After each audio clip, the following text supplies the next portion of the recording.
Le sous-sol du Niger est une bénédiction divine. On peut, sans risque de se tromper, de parler de scandale géologique au Niger. Bonsoir et merci de suivre la chronique de Yero. Quand on parle de souveraineté dans la Confédération AES, certains ne saisissent pas l'importance pour un pays de pouvoir disposer librement de ses choix et de ses ressources naturelles.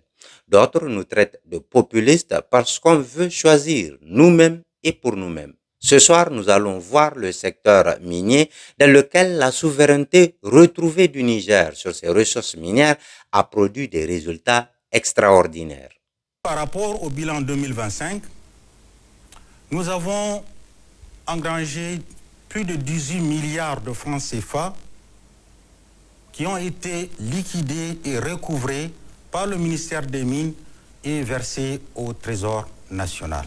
C'était 6,2 milliards en 2024. Nous avons également, en termes d'investissement de recherche dans le domaine minier, plus de 14 milliards de francs CFA qui ont été investis en 2025. C'était là également environ 2,5 milliards en 2024. Il y a actuellement un peu plus de 1800 tonnes d'uranium contenu dans de l'uranate qui sont disponibles sur le territoire nigérien pour une valeur d'environ 380 millions de dollars cette fois-ci. Cela donne environ 211 milliards de francs CFA. Si c'était la société française Orano qui avait produit ce tonnage d'uranate, le Niger, au meilleur des cas, n'allait avoir que le tiers de ce montant, soit environ 70 milliards de nos francs. Mais aujourd'hui, avec la souveraineté retrouvée sur cette ressource, notre pays va engranger d'énormes retombées. Il était question d'imposer notre souveraineté sur nos ressources minières. Cet acte, à mon sens, est déjà palpable. La souveraineté sans la transparence ne mène nulle part. C'est du moins ce que semble être la conviction du Conseil national pour la sauvegarde de la patrie CNSP et de son gouvernement. Dans un passé encore très récent, les autorités nigériennes d'alors s'évertuaient à dévaloriser les ressources minières du pays au profit des multinationales occidentales. Aujourd'hui, le peuple est informé des quantités connues et des exploitations en cours. Pour l'uranium, donc, nous avons entre 350 000 et 500 000 tonnes de réserves d'uranium métal connues.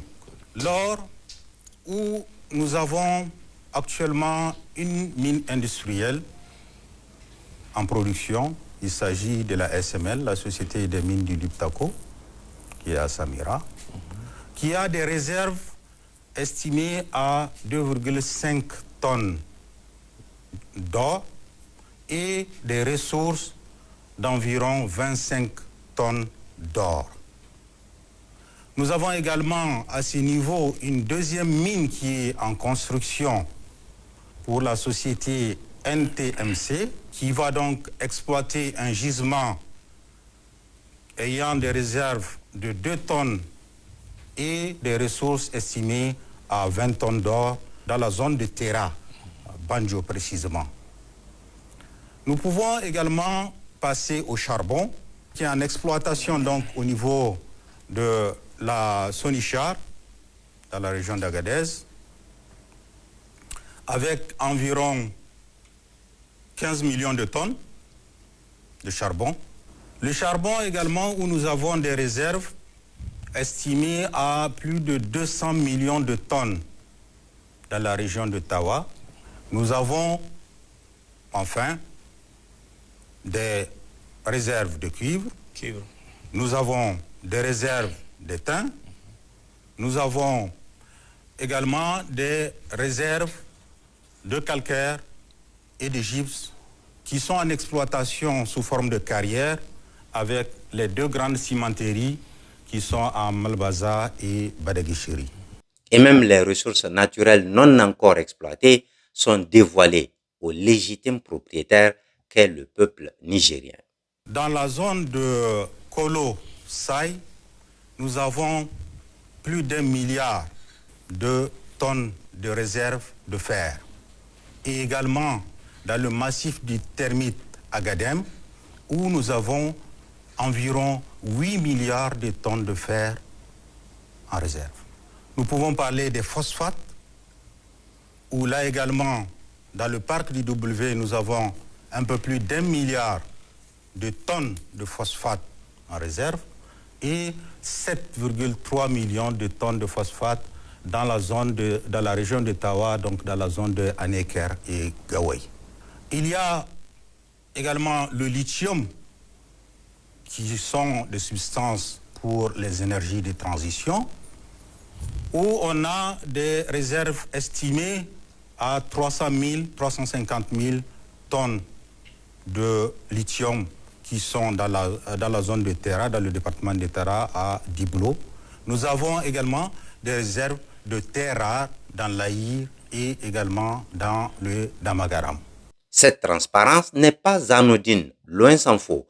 Elle montre au peuple qu'il ne doit plus se considérer comme pauvre, mais elle a aussi un caractère pédagogique et historique.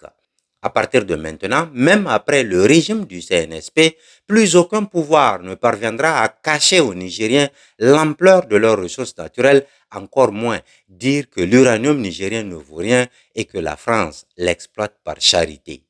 Et au-delà de l'uranium, l'or nigérien avait aussi servi des intérêts privés et étrangers avant l'arrivée du CNSP au pouvoir.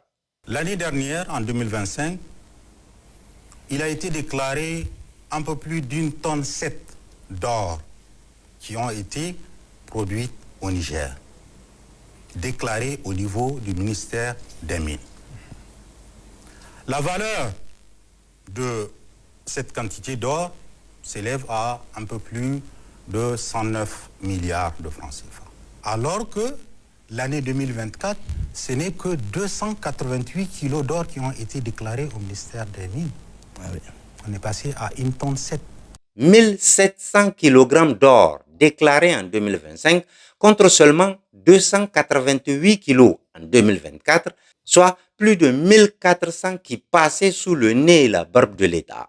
C'est un véritable scandale quand on sait qu'il y avait déjà une exploitation industrielle de l'or à travers la Société des mines du Liptako SML. Mais alors, où passait donc l'or exporté par cette société industrielle? Pire, la SML que le CNSP a fini par nationaliser comptabilisait une quarantaine de milliards de francs CFA de dettes malgré qu'elle continuait d'extraire et de vendre le précieux métal. C'était une société qui était surendettée avec des dettes abyssales, y compris vis-à-vis de l'État, des dettes concernant même la redevance minière qui est prélevée sur la production. Et on est arrivé à accepter que l'opérateur de cette société puisse produire, exporter, vendre sans pouvoir payer les redevances minières. Il y avait des dettes d'impôts au niveau de la DGI, il y avait des dettes fournisseurs au niveau des fournisseurs de la société. Vous parlez de dettes abyssales, une idée des chiffres, monsieur le ministre? C'est plusieurs milliards. On parle d'un peu plus de 30-40 milliards de francs CFA. Ce pays a vraiment souffert avant le bienheureux 26 juillet 2023. Et aujourd'hui, le Niger constitue même des réserves d'or dans son trésor public. Une grande première. Nous avons reçu de la part de certaines sociétés d'orpaillage une quantité d'un peu plus de 200 kg d'or au profit de l'État du Niger pour une valeur là également de plus de 12 milliards de francs CFA. Il y a également des quantités d'or qui ont été saisies par les différentes forces de défense et de sécurité sur le territoire national qui s'élèvent à un peu plus de 65 kilos d'or qui ont été là également reversés au niveau du Trésor national et qui ont une valeur d'environ 4 milliards de francs CFA.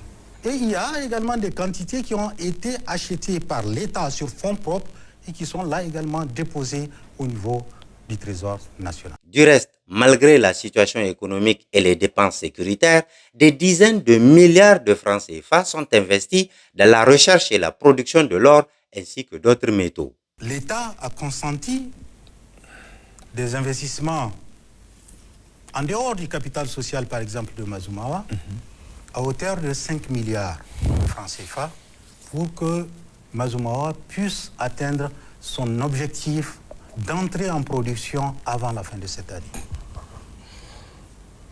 Également, l'État a investi 4 milliards dans la SML nationalisée, la Société des mines du Liptako, pour là également faire en sorte que la mine puisse reprendre ses activités. Par ailleurs, 6 nouvelles sociétés minières nationales sont créées, dont une chargée de l'exploitation du cuivre et de l'étain et une autre dans le secteur aurifère. Mazumawa, National Gold Company. C'est une société d'État que nous avons créée, comme je l'ai dit, en 2024.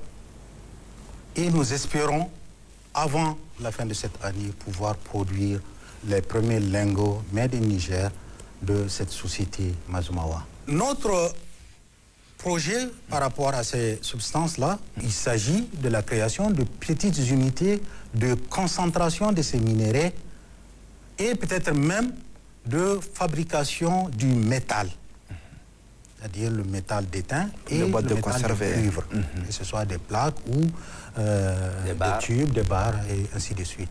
Actuellement, la Sopamine est sur ces deux projets pour donner de la valeur ajoutée et pouvoir soit l'utiliser comme le cuivre, on peut l'utiliser sur place pour faire des câbles électriques, ou alors l'exporter sur le marché international et faire entrer des devises dans le pays.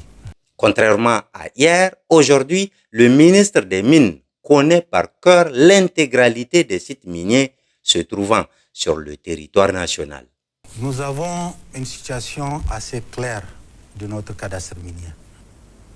Nous avons une 60aine de permis de recherche qui sont en vigueur. Pour ce qui concerne les petites exploitations semi-mécanisées ou artisanales, nous sommes autour de 300. Et il y a une centaine de carrières de différents types qui sont répertoriées et suivies au niveau du ministère des Mines. Et pour que les ressources minières du Niger profitent en priorité aux citoyens, la loi a été modifiée pour que les Nigériens soient les seuls à être dans l'exploitation semi-mécanisée et artisanale. Nous avons modifié le code minier, la loi minière, pour faire en sorte que plus aucune entreprise étrangère ne puisse s'investir dans ce pan de l'exploitation minière, c'est-à-dire les exploitations artisanales et semi-mécanisées et également les exploitations de carrière. Ça, c'est quelque chose qu'on a innové. Là aussi, il faut avoir la souveraineté pour oser de telles lois et le résultat est déjà palpable à propos de la redistribution de la richesse sur l'ensemble du territoire national.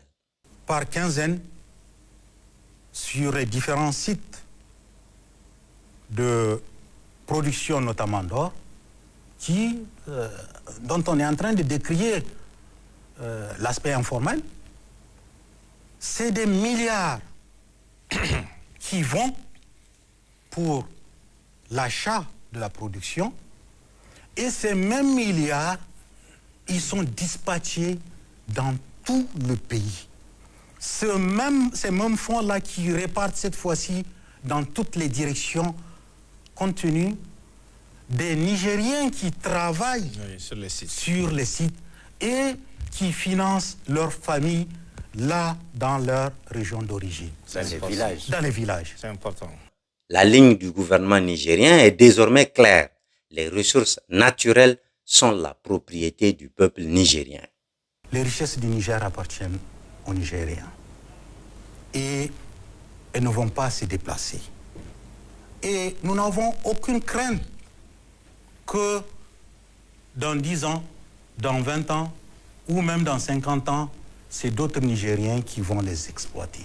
Nous ne sommes pas égoïstes, nous ne pensons pas seulement à notre génération, nous pensons également aux générations futures qui ont un droit sur les ressources actuelles du pays.